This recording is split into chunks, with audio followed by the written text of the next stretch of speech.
Spring sports are just around the corner, and here at the Kenyon Sports Connection, we're here to get you ready.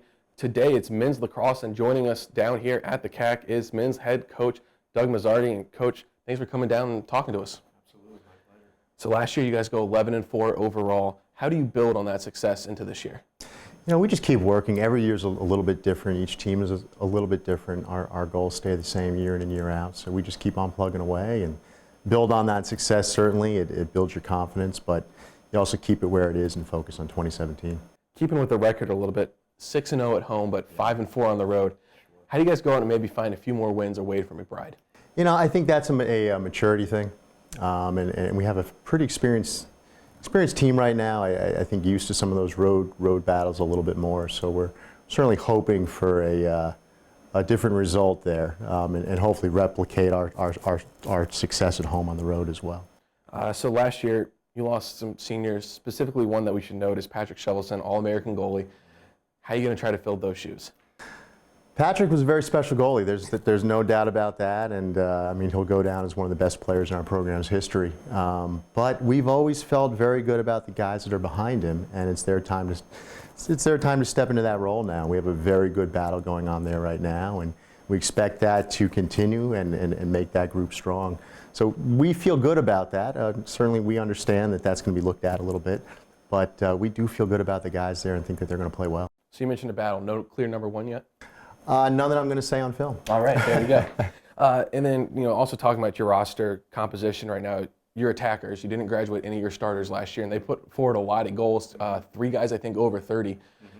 How confident are you in that side of the ball? You know, I think the offensive side of the ball is definitely a strength, and not just at the attack, but our midfield is really fantastic too. So we feel we can really get a good two-pronged approach there to what we do and have a lot of balance, and maybe even more balance than what we did last year, which would be pretty exciting for us in terms of goals per game. And then just covering that last side of the field as well on the defensive side, what are you guys looking at there?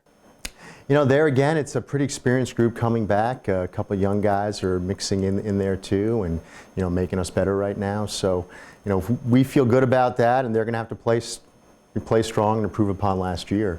I think it's an experienced group, but it's still a forming group right now, and that's, you know, exciting for us to see in practice. But you know, some decisions got to be made there as we move forward too. And so, of course, heading into a new season, everyone's always curious about the freshmen and what they're going to bring. I know you don't want to put the spotlight on any of them necessarily, but how has the class impressed you so far?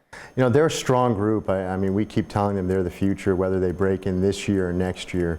They're very talented, very strong group top to bottom, and I think big things could happen with that class in 2017, but certainly moving forward, we feel really good about that group. So your 4th game on the schedule this year is Franklin and Marshall, a team that you guys lost to last year 16-9. What are you expecting out of that game?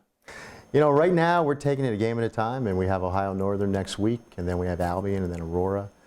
So we still have some time until that game. We have a lot of work to do.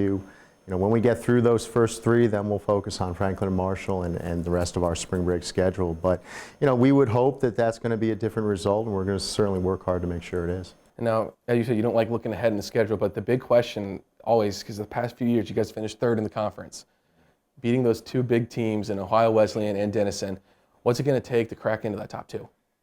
It's going to take playing better than we have against them.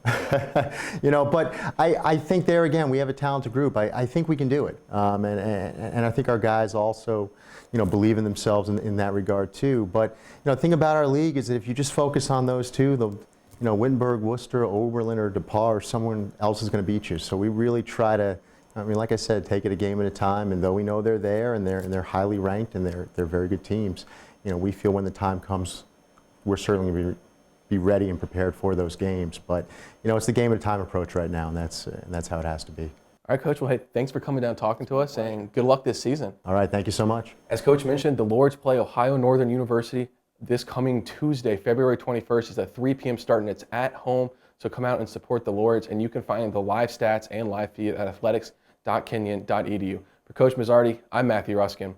Thank you for joining us.